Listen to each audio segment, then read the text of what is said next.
Hello, friends. We are going to talk about the impact of internet and the permanent remote working situation following COVID on the possibilities of organizational design. That's a mouthful.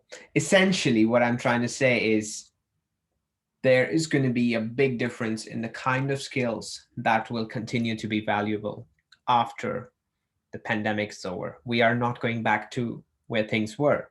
A lot of the workforce is going to be remote. And this means a lot of skills will be skills that are more relevant to that organizational model. A few examples: communication, especially in the written form. The good thing about remote work is you are not judged by how pretty you are, how tall you are, the color of your skin. All that matters is how clear you are in communicating your work. And often this happens through the medium of text. So being precise and clear in terms of written communication is going to be hugely valuable. Working on your voice technique is going to be very powerful. Learning to articulate and intonate your voice so that everyone on the calls are able to comprehend and understand you. And for this, the use of pause strategically in the middle of a dialogue and silence to help close a deal by itself is going to be very, very helpful. So I would encourage you to reflect on those two skills and try to formulate them.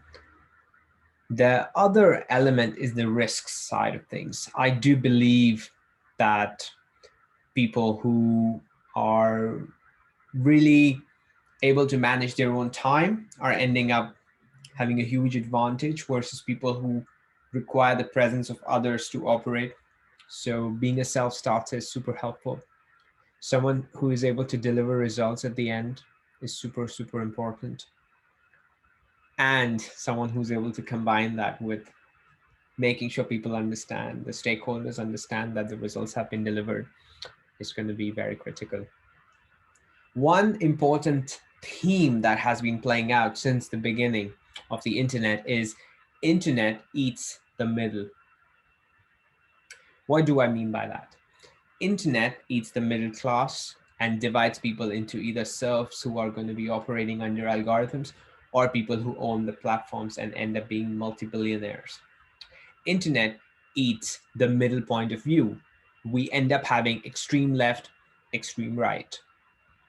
Internet also eats the middlemen who are helping broker transactions. So real estate agents are losing the ground as the companies and the landlords directly communicate via a platform that charges a particular fees. Internet will take away matchmakers of all kinds, and everything can happen directly between the demand and supply within within the world. We are just beginning to see this. A great example of this is how internet has completely disintermediated the media. In fact, we now know that some companies have decided to even scrap their PR organizational team because the CEO can directly communicate the strategy with Twitter or directly to the customers. What is going to happen with that is the middlemen are continually going to lose power, and whatever can be automated will be automated using algorithms who can do a better job.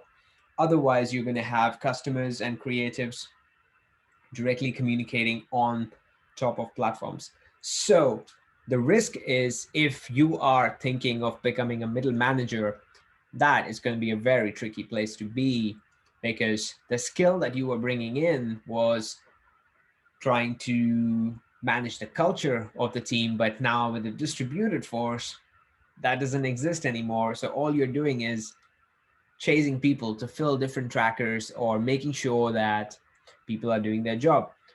You cannot really influence culture. You cannot really read people as well. We also are moving into an asynchronous form of work, which is decoupled from being in the same place and even working at the same time. People are choosing the schedule that works for them based on their constraints.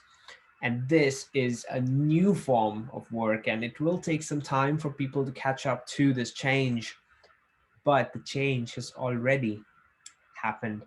The future has already eaten the present, and there is no going back. Like Socrates said, when in change, don't put your energy in protecting the past, put it to build the new. So if you find yourself in a career where the skills are going to be deprecated, as they say, this would be a good time to re-steer. And if you are in a learning stage, which ideally we are always learning, it's time to think about the new skills for the new time. All the best.